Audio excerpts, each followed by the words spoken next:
Welcome back this Kiran మేకల. So అరబ్బుల Sindhu దండయాత్ర మనం గనక చూసినట్టయితే ఆ యొక్క అరబ్బులు అన్నవారు 712 AD లోపల భారతదేశం పైకి దండయాత్ర చేశారు. భారతదేశం మీదకి దండయాత్ర చేసిన మొట్టమొదటి ముస్లింలు ఎవరంటే అరబ్బులు. ఎందుకోసం అంటే పర్షియన్లు కావచ్చు, ఆఫ్ఘన్లు కావచ్చు, ఆ యొక్క ఆఫ్ఘన్లు అంటే లోడీలు లేదా మొఘల్స్ కావచ్చు, వీళ్ళంతా కూడా ముస్లింసే.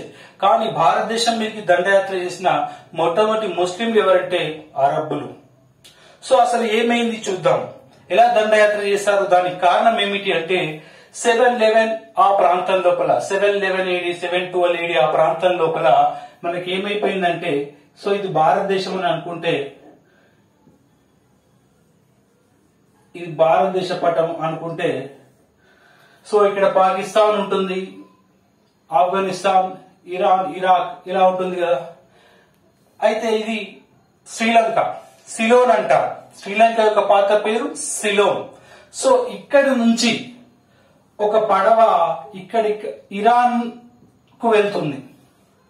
ఇక్కడి నుంచి సిలోన్ లేదా శ్రీలంక నుంచి ఒక పడవ అన్ని కానుకలు, గిఫ్ట్స్ తీసుకొని ఆ యొక్క పర్షియన్ అంటే నేడు ఇరాన్ కదా. సో పర్షియన్ పాలకుడు అయినటువంటి ఆ యొక్క అల్ హజాజ్ చక్రవర్తి అల్ హజాజ్ కి, అదే విధంగా అప్పుడున్నటువంటి వాలిద్, ఖలీఫా వాలిద్ వన్, సో ఖలీఫా వాలిద్ వన్ మరియు చక్రవర్తి, ఇరాన్ చక్రవర్తి అల్ హజాజ్ కు ఈ యొక్క సిలోన్ శ్రీలంక నుంచి కొన్ని కానుకలు, గిఫ్ట్స్ వెళ్తా ఉంటాయి. సో ఇలా వెళ్తా ఉన్నప్పుడు ఎప్పుడైతే ఆ యొక్క పడవ అన్నటువంటిది ఇక్కడికి వచ్చిందో, అంటే మనకి ప్రజెంట్ చెప్పుకోవాలంటే గుజరాత్. సో ఈ గుజరాత్ ప్రాంతానికి ఎప్పుడైతే వచ్చిందో, ఇక్కడ దేబాల్ అనే ఒక ఓడరేవు ఉంటుందండి. సో దేబాల్ అనే ఓడరేవు ప్రాంతానికి వచ్చేసరికి అప్పుడు అక్కడ ఆ యొక్క సముద్రపు దొంగలు ఆ యొక్క మొత్తం కూడా ఆ యొక్క పడవను మొత్తం కూడా లూటీ చేసి ముంచేసి పారిపోతారు, మొత్తం కూడా దోచుకుంటారు. సో అప్పుడైనా ఇప్పుడైనా కానీ ఇప్పుడు కూడా చాలా మంది సముద్రపు దొంగలు ఉంటారు, పైరేట్స్ ఏమో అంటారు వాళ్ళని. సో మొత్తం కూడా అల్లకల్లోలం చేసేస్తారు. సో వాళ్ళు మొత్తం కూడా దోచుకొని పడవ ముంచేసి పారిపోతారు దేబాల్ అనే ఓడరేవు పట్టణం దగ్గర. సో ఈ యొక్క దేబాల్ అనే ఓడరేవు ఆ యొక్క సింధు రాష్ట్రంలో భాగం. సో సింధు రాష్ట్రాన్ని అప్పుడు పరిపాలిస్తున్నాడు దాహిర్ అనే ఒక బ్రాహ్మణ రాజు. ఎవరండి? దాహిర్ అనే ఒక బ్రాహ్మణ రాజు పరిపాలిస్తుండేవాడు. ఈయన చాచ్ వంశానికి చెందినవాడు. చాచా వంశము, చర్చ వంశం అంటారు. సో చర్చ వంశానికి చెందిన దాహిర్ అనే బ్రాహ్మణుడు ఈ యొక్క సింధు రాష్ట్రాన్ని పరిపాలిస్తా ఉంటాడు. ఈ సింధు రాష్ట్రం యొక్క రాజధాని వచ్చేసి మనకి బ్రాహ్మణాబాద్. ఏంటండి? బ్రాహ్మణాబాద్. సో ఇక్కడ దేబాల్ అనే ఓడరేవు దగ్గర ఆ యొక్క లూటికి గురైంది ఆ యొక్క పడవ కాబట్టి, ఇది సింధు రాష్ట్రంలో భాగం కాబట్టి అక్కడ ఉన్నటువంటి అల్ హజాజ్ ఒక లెటర్ పంపిస్తాడు. ఏంటంటే, సో నువ్వు దీనికి బాధ్యత వహించాలి, ఎందుకంటే నీ ఏరియాలో పని అది అయింది కాబట్టి. ఇప్పుడు ఏదైనా ఉంటే పోలీస్ స్టేషన్ నీ పరిధికి వస్తుంది కాబట్టి ఈ ఎస్ఐ లేకపోతే ఈ సిఐ దానికి బాధ్యత వహించి ఎఫ్ఐఆర్ నమోదు చేయాలంటారు కదా. సో ఆ రకంగా ఇది నీ ప్రాంతానికి వస్తుంది దేబాల్ రేవు పట్టణం కాబట్టి నువ్వు కంపెన్సేషన్ ఇవ్వాలి, నష్టపరిహారం ఇవ్వాలి అని చెప్పేసి ఈ యొక్క అల్ హజాజ్ అల్టిమేటం పంపిస్తాడు ఈ యొక్క దాహిర్కి. సో దాహిర్ ఏమంటాడంటే, అదంతా నాకు తెలియని విషయము, నేను నష్టపరిహారం ఇవ్వను అంటాడు. అప్పుడు అల్ హజాజ్ ఏం చేస్తాడనంటే, ఈయన పైనకి దాహిర్ పైకి దండయాత్ర పంపిస్తాడు మహమ్మద్ బిన్ కాసిం. ఎవరండి? Muhammad bin Qasim. So Muhammad bin Qasim ఆయన అల్ హజాజ్ కు అల్లుడు అని కూడా అంటారు. సరే ఏమైతే ఏముంది, ఆ యొక్క మహమ్మద్ బిన్ కాసిం ని 712 AD లో ఈ యొక్క దాహిర్ వైపుకి లేకపోతే సింధు రాష్ట్రం మీదికి దండయాత్రకు పంపిస్తాడు. సో 712 AD లోపల ఆ యొక్క మహమ్మద్ బిన్ కాసిం కి మరియు ఆ యొక్క దాహిర్ కి మహమ్మద్ బిన్ కాసిం కి మరియు దాహిర్ కి కూడా 712 AD లోపల ఒక యుద్ధం అవుతుంది. అది రేవార్ యుద్ధం. ఆ యుద్ధం పేరు ఏంటండి? రేవార్ లేదా రోర్ అంటారు. ఏమంటారు? రేవార్ లేదా రోర్ యుద్ధం జరుగుతుంది. అదే విధంగా మొట్టమొదటిసారిగా ఆ యుద్ధం లోపల వాళ్ళు ఎక్కడ అటాక్ చేశారు? రాష్ట్రం అంటే పెద్దది కదండి, రాజ్యం అంటే పెద్దది కదా. సో మొట్టమొదటిగా ఆ యొక్క అరబ్బులు ఏ ప్రాంతం మీదకి దాడి చేస్తారు అంటే థానా. ఏంటండి? థానా. సో థానా అనే ప్రదేశం మీదకి మొట్టమొదటిసారిగా దండయాత్ర చేస్తారు. ఎగ్జామినేషన్ పాయింట్ ఆఫ్ వ్యూలో కొంచెం గుర్తుపెట్టుకోవాలి. మొట్టమొదటిగా ఏ ప్రాంతం మీద దాడి చేశారు ఆ యొక్క అరబ్బులు అంటే థానా. సో ఆ రకంగా థానా మీద చేస్తారు. మొత్తం సింధు రాష్ట్రాన్ని వాళ్ళు గెలుస్తారు. అదే విధంగా ఈ యొక్క దాహిర్ని చంపేస్తారు. చంపేసిన తర్వాత ఆ యొక్క దాహిర్కు భార్య ఉంటుంది. ఆమె పేరు రాణిబాయి. ఏం పేరు? ఆమె పేరు రాణిబాయి. సో ఈ యొక్క రాణిబాయి ఏం చేస్తుందంటే, ఆమె రాజపుత్ర, ఒక రకంగా రాజపుత్ర కాబట్టి హిందూయిజం లోపల ఎలా ఉంటుంది అని అంటే, రాజపుత్ర అని కాదు, రాజపుత్రుల లోపల ఎక్కువగా ఉంటుంది. బట్ హిందూయిజం లోపల ఇన్ జనరల్ గా ఉంటుంది ఏంటంటే, తమ యొక్క భర్త ఎప్పుడైతే ఆ యొక్క యుద్ధంలో ఓడిపోతాడో వాళ్ళంతా కూడా జౌహార్ చేస్తారు. ఏం చేస్తారండి? జౌహార్. జౌహార్ అంటే ఏమి లేదు, తన భర్త, తన రాజు ఎప్పుడైతే ఆ యొక్క శత్రువుల చేత చంపబడ్డాడని తెలియగానే తర్వాత వచ్చేసి ఆ రాణిని కావచ్చు లేకపోతే లేడీస్ అందరినీ కూడా వాళ్ళు తీసుకెళ్లిపోతారు. కాబట్టి వాళ్ళు ఏం చేస్తారంటే, ఓడిపోయినటువంటి ఆ యొక్క రాజు యొక్క రాణి ఏం చేసిందంటే, ఆ యొక్క రాణిబాయి ఏం చేసిందంటే 15,000 మంది తన చెలికత్తలతో, కో రాజ్పుత్ ఫ్యామిలీస్ లేడీస్ ఎవరైతే ఉన్నారో వాళ్ళందరితోటి ఈ యొక్క రాణిబాయి జౌహార్ చేస్తుంది. శత్రువుల చేతికి చిక్కకుండా ఆమె సూసైడ్ చేసుకుంటుంది. అలా చేసుకున్న దాన్ని ఏమంటారు అంటే జౌహార్ అంటారు. జౌహార్ వేరు, సతీసహగమనం వేరు. కొంత కన్ఫ్యూజ్ ఉంటుంది. సతీసహగమనం అంటే భర్త చనిపోయిన తర్వాత అదే స్థితి లోపల భార్యను వేసి చంపేస్తే దాన్ని సతీసహగమనం అంటారు. అలా కాకుండా వీళ్ళు వాలంటీర్ గా ఆ యొక్క అగ్ని లోపల దుంకుతే, మనకి ఇది వచ్చింది కదా రాణి పద్మిని సినిమా, సో అదనమాట. ఇది చనిపోయిన తర్వాత ఆ యొక్క దాహిర్కి కొడుకులు ఉంటారు. 2 కొడుకులు, 2 కుమారులు మరియు 2 ఆ యొక్క పుత్రికలు ఉంటారు. వాళ్ళ పేరు వచ్చేసి ఒక ఆయన పేరు పూగి, ఇంకొక ఆయన పేరు జయసింహుడు. అదే విధంగా వాళ్ళు కూడా చనిపోతారు. ఆ తర్వాత వాళ్ళ కూతుర్లు అయినటువంటి ఆ యొక్క సరళాదేవి, పరిమళ దేవి అని 2 ఉంటారు. వాళ్ళని కూడా అక్కడికి షిఫ్ట్ చేసేస్తారు, తీసుకెళ్లిపోతారు. చాలా పెద్ద కథ ఉంటుంది. మొత్తం మీద ఏమైతే ఏముంది, దాహిర్ ఓడిపోతాడు. దాహిర్ అనే వ్యక్తి ఓడిపోతారు, చనిపోతారు. అలా చనిపోయిన తర్వాత 713లో ఆ యొక్క మహమ్మద్ బిన్ కాసిం ఏం చేస్తాడు అంటే ముల్తాన్ పైకి దండయాత్ర చేశాడు. దేనిపైకండి? ముల్తాన్. సో ముల్తాన్ పైకి దండయాత్ర చేసి అక్కడ బాగా ధనరాశుల్ని కొల్లగొడతాడు. కాబట్టి ఆ ముల్తాన్ని ఆ యొక్క మహమ్మద్ బిన్ కాసిం ఏమన్నాడంటే బంగారు నగరము అని పిలిచాడు. బంగారు నగరము, సిటీ ఆఫ్ గోల్డ్ అన్నాడు. చాలా ఎగ్జాంపుల్ అడిగారు, కింది ఏ నగరాన్ని సిటీ ఆఫ్ గోల్డ్, బంగారు నగరం అన్నారు అంటే ఈ యొక్క ముల్తాన్ని అన్నారు. అలా అన్నది ఎవరంటే మహమ్మద్ బిన్ కాసిం. ఎందుకు అన్నాడంటే 713 లోపల ఎప్పుడైతే దండయాత్ర చేశాడో అక్కడ బాగా కూడా ఆయనకు బంగారము, డబ్బులు దొరికాయి కాబట్టి ఆ రకంగా పిలిచాడు ముల్తాన్.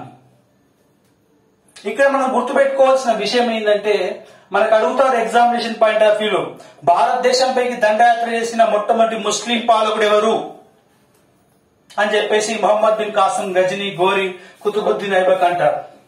ఏమని పెట్టాలి? మహమ్మద్ బిన్ కాసిం భారతదేశం మీదకి దండయాత్ర చేసిన మొట్టమొదటి ముస్లిం పాలకుడు. ముస్లిం అని వచ్చినప్పుడే ఈయన. అలా కాకుండా భారతదేశం మీదకి దండయాత్ర చేసిన మొట్టమొదటి విదేశీయుడు అన్నారనుకోండి, అప్పుడు వేరైపోతుంది. ఒకసారి క్లాస్ లో ఇలాగే అడిగితే అందరూ కూడా ముక్త ఖండంతో ఏమన్నారంటే ఆ యొక్క ఏమంటారు అలెగ్జాండర్ ది గ్రేట్ అన్నారు. కాదు, అలెగ్జాండర్ ది గ్రేట్ 326 BC లోపల వచ్చాడు. కానీ అంతకంటే ముందే 516 BC ఆ ప్రాంతం లోపలనే మనకు భారతదేశం పైకి దండయాత్ర చేసింది ఎవరంటే ఆ యొక్క సైరస్. ఎవరండి? సైరస్ ది గ్రేట్ అంటాడు. పర్షియన్ అంటే ఇరాన్ ప్రాంతం. సో గుర్తుపెట్టుకోవాలి ఏంటంటే సైరస్ ది గ్రేట్ అనే పర్షియను భారతదేశం మీదకి ఆ యొక్క 500 చేంజ్ లోపలనే ఆయన భారతదేశం మీదకి దండయాత్రకు వచ్చాడు. అలా కాకుండా భారతదేశం మీదకి దండయాత్ర చేసిన మొట్టమొదటి ముస్లిం ఎవరు అంటే మహమ్మద్ బిన్ కాసిం 712 AD అని మీరు గుర్తుపెట్టుకోవాలి. ఆ తరువాత ఇక్కడ ఆ యొక్క మహమ్మద్ బిన్ కాసిం భారతదేశం లోపలికి వచ్చేసారు, వందల వేల మంది వచ్చేసారు. కాబట్టి మొట్టమొదటిసారిగా ఏమైపోయిందంటే కల్చరల్ ఎక్స్చేంజ్ అయిపోయింది. అంటే భారతదేశం యొక్క గణితం, ఆయుర్వేదం, ఉపనిషత్తులు, అదేవిధంగా పంచతంత్ర కథలు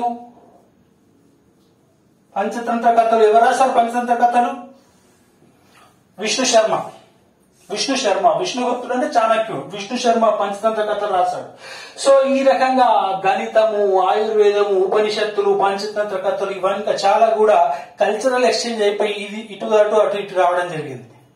మనం గమనించినట్టయితే ఆ యొక్క ముఖ్యంగా ఆయుర్వేదం, దీని నుంచే ఇప్పుడు ముస్లిం వైద్య విధానాన్ని యునాని అంటారు. దీని నుంచే వాళ్ళు యునాని కనుక్కున్నారు. అదే విధంగా ఉపనిషత్తులు ఉన్నాయి కదా.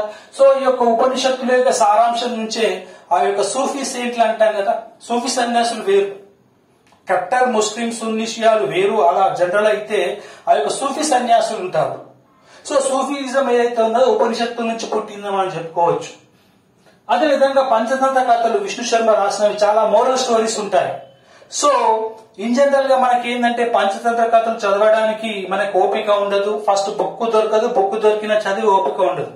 అవన్నీ ఏం చదువుతారు అనుకుంటారు. కానీ అదే పంచతంత్ర కథల్ని చాలా మంది ఏం చేశారంటే ఇంగ్లీష్ లోపలికి ట్రాన్స్లేట్ చేశారు. ఏమని అంటే అరేబియన్ నైట్స్ అని చెప్పేసి. ఏమని?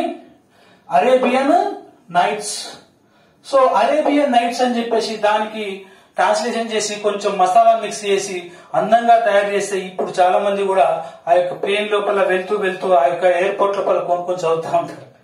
సో అలా ఉంటుందన్నమాట. కల్చరల్ ఎక్స్చేంజ్ అన్నటువంటిది జరిగింది. అదే విధంగా మొట్టమొదటిసారిగా ఈ యొక్క మహమ్మద్ బిన్ కాసిము ఆ యొక్క భారతదేశం లోపల జిజియా విధించాడు. ఏంటండి? జిజియా పన్ను విధించాడు. సో జిజియా పన్ను అంటే ఏమిటి? హిందువులపై వేసే పన్నా, బౌద్ధులపై వేసే పన్నా, జైనులపై వేసే పన్నా ఏంటిది అంటే చాలా మంది హిందువులపై వేసే పన్ను అనుకుంటారు. అలా కాదు, నాన్ ముస్లిం ట్యాక్స్ అని గుర్తుపెట్టుకోవాలి. నాన్ ముస్లిం ట్యాక్స్.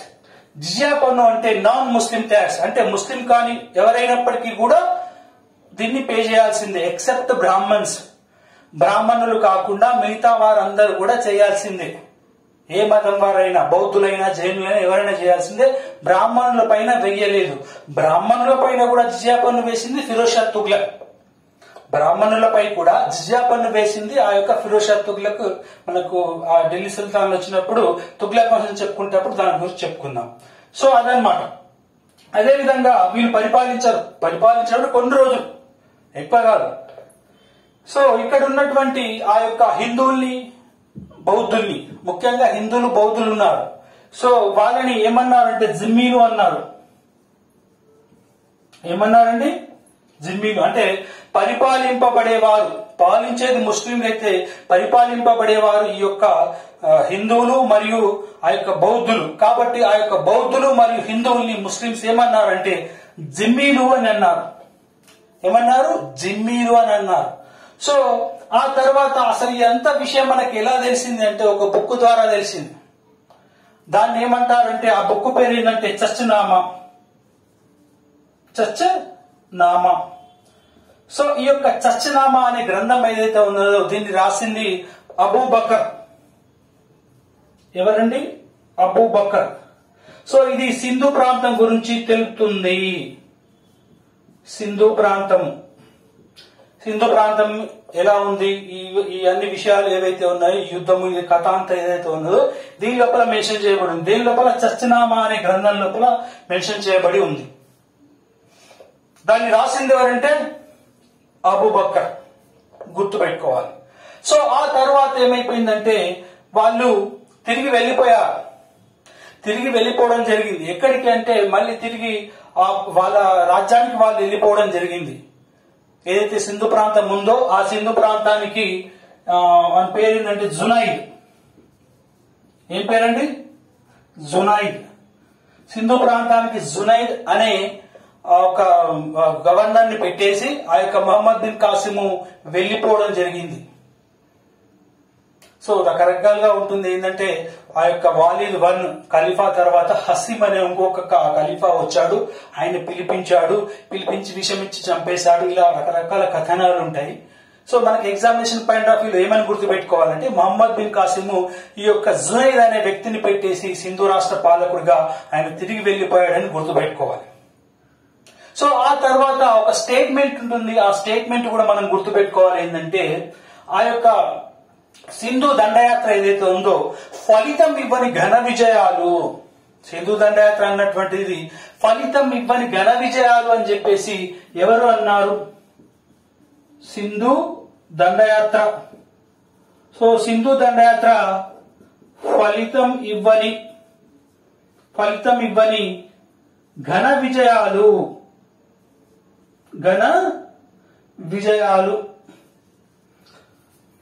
గ్రేట్ విక్టరీ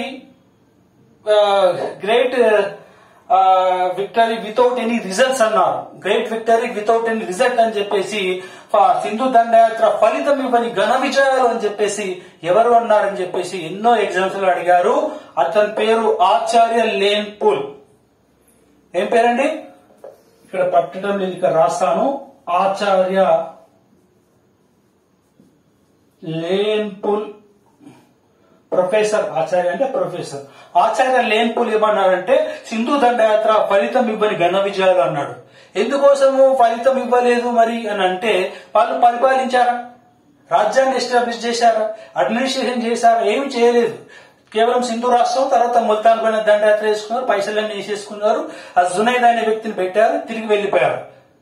ఎప్పుడైనా కానీ ఒక రాజ్యం మీదకి వస్తే అక్కడ అడ్మినిస్ట్రేషన్ ఎస్టాబ్లిష్ చేసి ఒక 100 సంవత్సరాలు 200 సంవత్సరాలు పరిపాలిస్తే వాళ్ళు విజయం సాధించినట్టు కదా. కాకపోతే ఇక్కడ ఏమంటే తిరిగి వెళ్లిపోయారు కాబట్టి ఫలితం ఇవ్వని ఘన విజయాలు అని చెప్పేసి ఆచార్య లేన్పుల్ అన్నాడు. ఈ విషయం కొంచెం గుర్తుపెట్టుకోవాలి. అర్థమవుతుందండి? అంటే భారతదేశం మీదకి దండయాత్ర చేసిన మొట్టమొదటి పాలకుడు మహమ్మద్ బిన్ కాసిం. అదే విధంగా భారతదేశం లోపల ఆ యొక్క జిజియా పన్ను వేసింది మహమ్మద్ బిన్ కాసిం. చాలా మంది వేశారు, తీసేశారు. కొందరు వేశారు, కొందరు తీసేస్తారు. గుర్తుపెట్టుకోవాలి, జిజియా పన్ను భారతదేశం మీద వేసిన మొట్టమొదటి పాలకుడు మహమ్మద్ బిన్ కాసిం. ఆ విధంగా ఇవన్నీ కూడా మీరు విషయాలు కొంచెం గుర్తుపెట్టుకోవాల్సిన అవసరం ఉంది. అది సంగతి.